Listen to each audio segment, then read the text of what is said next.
السلام عليكم ورحمة الله حبايبي الجمال، وحشتوني كتير. بناء على طلب حضراتكم عملت لكم باتيه لفران بالجبنة، عملناه بطريقة احترافية. وبصوا الموضوع عامل ازاي، حشو وسوا فوق وتحت. اهم حاجة نمشي ورا خطوات الفيديو عشان خاطر في تريكات في الشغل وفي اسرار. وبصوا التوريقة بتاعته عاملة ازاي، ويلا نبدأ وصفتنا على بركة الله. السلام عليكم ورحمة الله وبركاته. انسي اي طريقة باتيه تعرفيها، انسي باتيه الشارع. النهارده هتعمليه في البيت ازاي يا شيف؟ يلا نعمله مع بعض. معانا نص كيلو دقيق مخبوزات، 40 جرام سكر، ذرة ملح، 15 جرام خميرة. هو ده خلاص، الموضوع خلص. هنلفه كده لفتين. كوباية مية درجة حرارة الغرفة اهو. بتاعي فيه عرق، هنحط حوالي معلقه كبيره ميه تاني، معلقه يعني. من هنا بقى الميه لازم ناخد حذرنا عشان العجين ما يروحش معانا في حته تانيه. العجينه بتاعتنا جاهزه اهي اهي.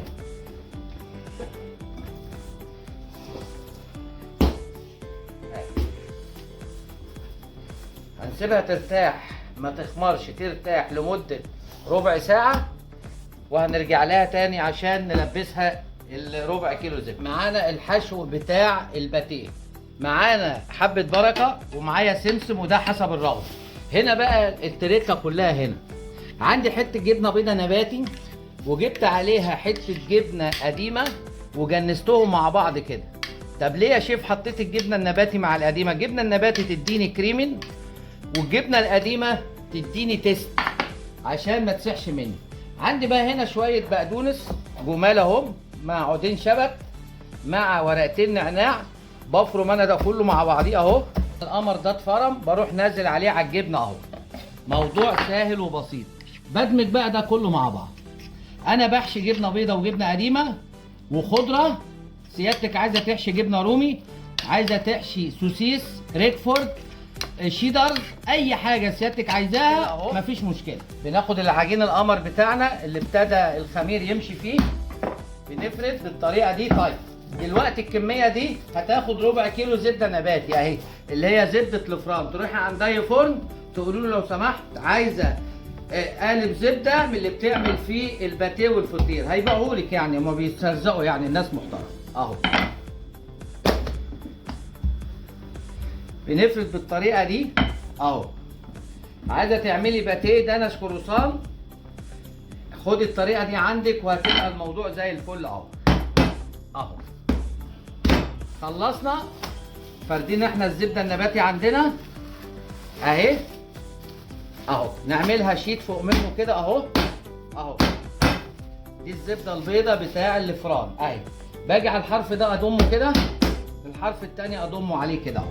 كده عملت حاجه اسمها دفتر اهو، كده اسمه دفتر اهو اهو. بقفل على الزبده بتاعتي، وكل ما ارفع الزبده تريحني في الشغل اهو اهو. برضو خلي بالكم في الدقيق، انا بحط دقيق وعارف بحط ايه، عشان لو الدقيق زاد العجين يقشف مني. يعني ايه يقشف؟ يعمل قشره كده من فوق. احنا نقول في المطبخ العجين قشف يا شيف اهو. تمام اهو.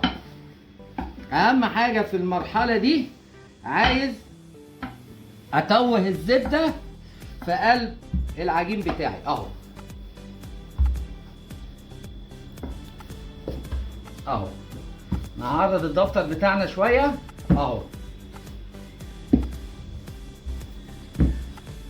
مش هتشتري ان شاء الله باتيه من الشارع.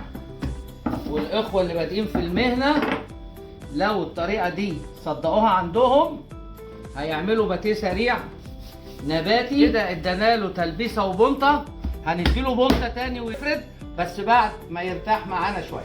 اخر بنطه بقى يا حضرات، يعني البنطه اللي قبل بنطه الفرد بفردها انا على زيت بقى عشان الدقيق ما يسفش معايا، والموضوع يبقى ايه، مرن وكويس اهو.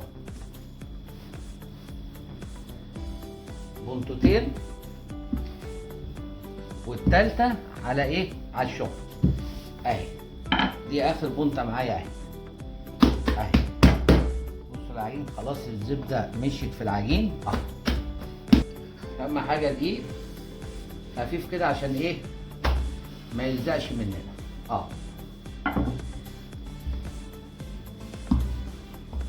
كده السمك ده كويس.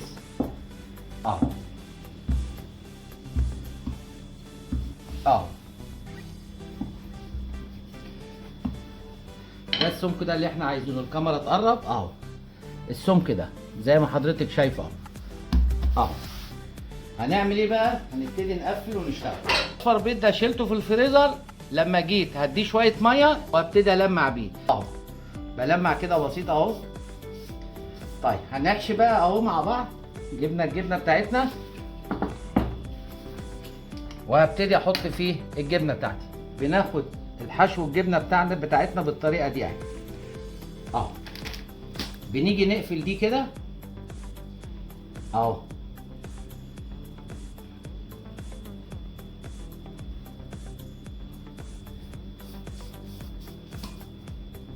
ونروح قلبينها كده اهو.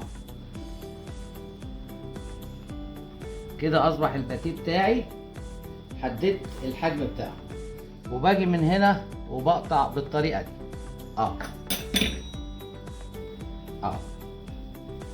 طيب ايه تاني يا شيف؟ الحجم ده اللي انا عايزاه، اشتغل على الحجم ده اهو. اجي كده اهو على الحرف ده كده واروح حطها على ده كده اهو. شفت القفل فين اهو.